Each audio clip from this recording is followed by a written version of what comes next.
So here we go. It happened. We've been talking about it, but now it's a reality. The United States just directly bombed the Syrian government. My initial reaction, I'm worried, scared, nervous. I think that the current geopolitical situation is fundamentally unstable in the world. I don't mean to sound dramatic, but that's the fact of the matter. I wouldn't be surprised if the doomsday clock ticks a little closer to midnight. I really don't think people fully understand the unintended consequences that can happen as a result of the actions that were just taken. Now, we've been mired in Syria for a while now. Of course, mostly backing rebel factions.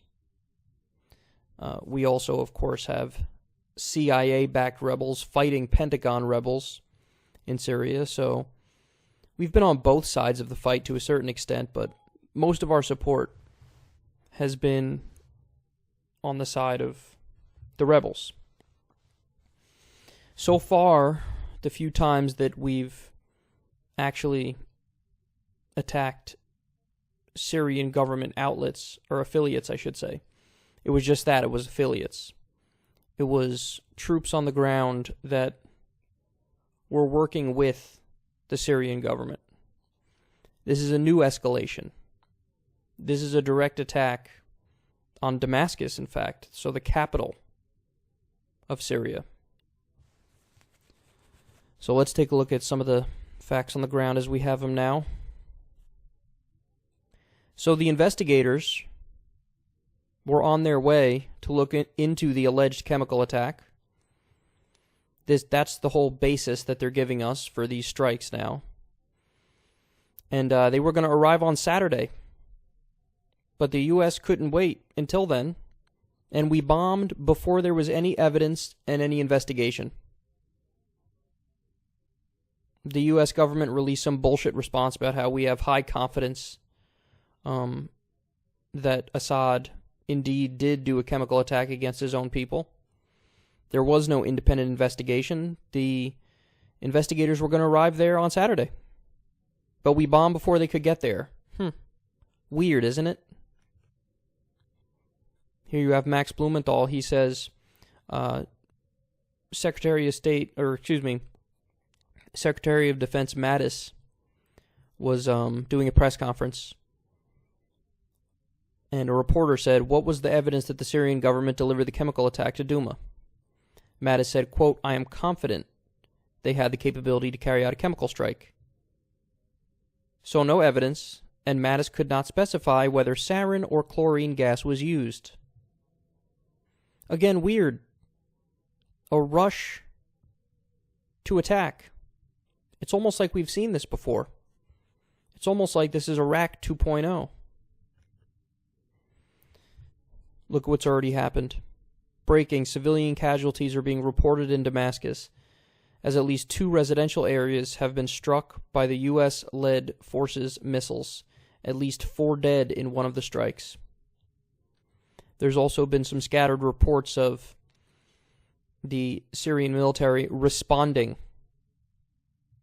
So as U.S. missiles are heading towards Damascus, the air defense of the Syrian military is responding and trying to knock those missiles out of the sky. Very stable situation we find ourselves in today, isn't it? Breaking, the Syrian army is now repelling an attack of ISIS south of Damascus. See, this is what we've been saying. There was a report that came out a few years ago that found that about 60% of rebel factions that remained in Syria at that time were hardline Islamists. We're talking about ISIS. We're talking about al-Nusra, which is an affiliate of Al-Qaeda. By the way, they've since rebranded and changed their name when it became obvious who they were. So when the United States attacks the Syrian government, what we're doing is acting as the air force of jihadists. Now, of course, thankfully, we have a strong resistance party that's going to fight back against what Trump is doing here, right? You know where this is going. Nancy Pelosi. Donald Trump must come to Congress to obtain a new authorization for use of military force, present a clear set of objectives, and ultimately hold Putin accountable for the bloodshed he has enabled. So, on the day when the United States just directly escalated with Russia in the most dangerous way imaginable, a clear and giant step in the direction of World War III, because we're currently bombing Russia's top ally. On that day, the resistance leader is mad that Trump wasn't even more hawkish and didn't escalate even further with Vladimir Putin. In the United States of America, you have two pro-war parties, and there's never been better evidence of it than what you're looking at right now. Hold Putin accountable for the bloodshed he has enabled. What do you want? What do you want to happen, Nancy? We're already sanctioning them nonstop. We already have more sanctions on them than we know what to do with. So we're sanctioning them. We have NATO troops on their border. We have U.S. military ships in the Black Sea. And now we just attack their top ally directly. And all you can say on that day, you're not coming out with an anti-war message and saying, this is a terrible idea. What are you doing? What are you doing? The most you can muster up is to say, be further right-wing, hold Putin accountable, and the weak argument of, oh, you need to get congressional approval. How about instead of begging for a procedure to be followed, you say, I am 100% against this action. It is immoral. It is unethical.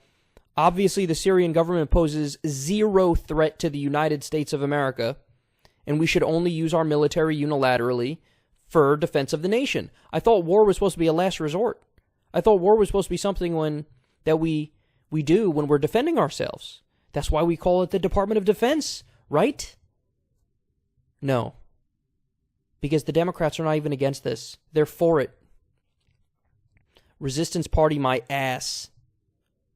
Well, somebody gets it at least. Here's Jeremy Corbyn. Let's see what he said. The danger is that if we start bombardment, what happens if the US shoots down a Russian plane or the Russians shoot down a US plane? Where does it go from them? And it appears that cautious and wider councils in the USA are concerned about escalation. Surely we all should be. What are your fears about where it could go? Well, where it could go is you end up then with a much more intense and hotter air war between the USA and Russia over the skies of Syria. That surely is a terrible danger. That means they're both very powerful nations, both have enormous forces, both have enormous capabilities.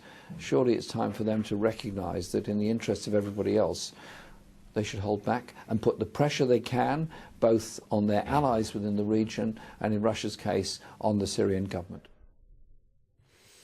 Well, guess what? We already have a response from Russia. U.S. actions will have consequences. Are you scared yet? You should be. But it's okay. Because even though the Democratic Party is not sufficiently resisting, at least we have a press that's telling the American people the truth and trying to sway opinion, which is already heavily anti-war. Trying to sway opinion toward the side of truth to let people know this is a dangerous game we're playing. Assad poses no threat to us whatsoever, so we shouldn't be bombing. It's illegal and unconstitutional that we're bombing. And by the way, the evidence is flimsy in the first place, even if you think a gas attack is something that should have a response. Right? Let's see what the press is saying. Adam Johnson from FAIR says, great, our three major newspapers, Wall Street Journal, New York Times, Washington Post, ran a grand total of 2 columns opposing Trump's bombing of Syrian government and 14 in favor. Now, you can say to me, well, Kyle, this was before the bombing. After they're obviously going to get serious and realize this is a high-stakes game that we're playing. and they're going to hold the government accountable, right? Back to that Mattis press conference. Of course, one of the intrepid journalists present complains to Mattis that the bombing campaign was too limited for her tastes, really keeping him honest. So you have the Democrats resisting from the right, the media resisting from the right, and you have Donald Trump with John Bolton as his top foreign policy advisor, the neocon of neocons, the guy who makes George W. Bush look like Noam Chomsky. He's in the driver's seat now. The only good news I have for you is that the reports as of right now, I'm recording this at 11:06 Eastern Time on Friday night. The reports we have right now are that this was a one-time bombing campaign and it's over. I can't tell you how much I hope that's true. It's insane that we did it in the first place. This is a war crime. It's illegal. It's unconstitutional. It's immoral. It's unethical. It's unjust. Now, the U.S. is claiming that we bombed a chemical weapons facility and a Syrian military outpost.